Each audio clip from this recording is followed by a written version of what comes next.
unemployment and the downsizing of business and all the ill effects that we have to witness. But their PR job is excellent because they have convinced most congressmen that they are very necessary to maintain stability and economic growth and all these wonderful things that they claim credit for.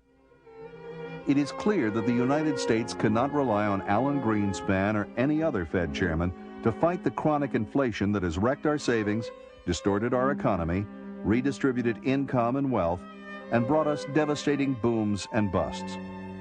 Despite the established view, Greenspan, the Fed, and big commercial bankers are not the inflation fighters they pretend to be. The Fed and its allied banks are not part of the solution to inflation in the business cycle. They are the problem itself. To limit chronic inflation and boom-bust business cycles, the currency must be backed 100% by gold. That would remove the Fed's ability to print money, which amounts to no more than legalized counterfeiting.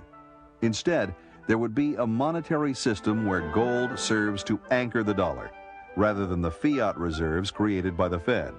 If we were to establish a real gold standard, the average American family would benefit tremendously. First of all, there'd be more jobs, better jobs, more secure jobs, more business opportunities, no more business cycle, no more recessions and depressions. People's savings would be secure. You wouldn't have to worry if you put away money for your old age that its value would be stolen by the central bank and by the central government as they are today. Under a 100% gold standard, there would be no place for fractional reserve banking.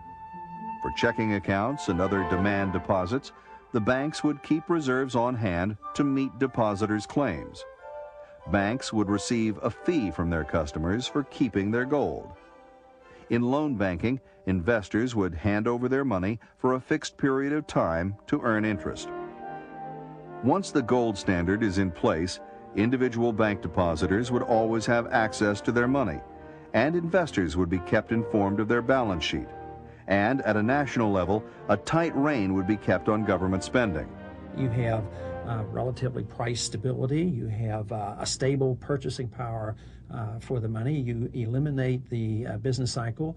You have reasonable interest rates rather than gyrating interest rates, and you get rid of the political manipulation of interest rates and the political manipulation of the money supply. And this then preserves wealth and builds wealth and allows for economic growth.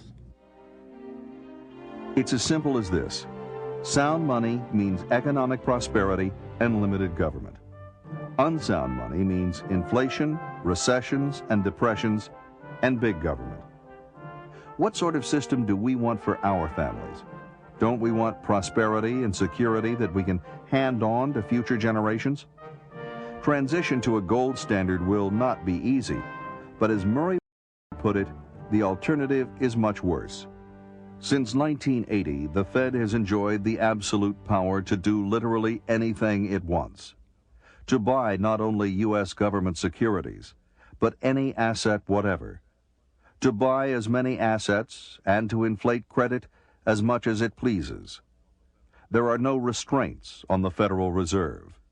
The Fed is master of all it controls.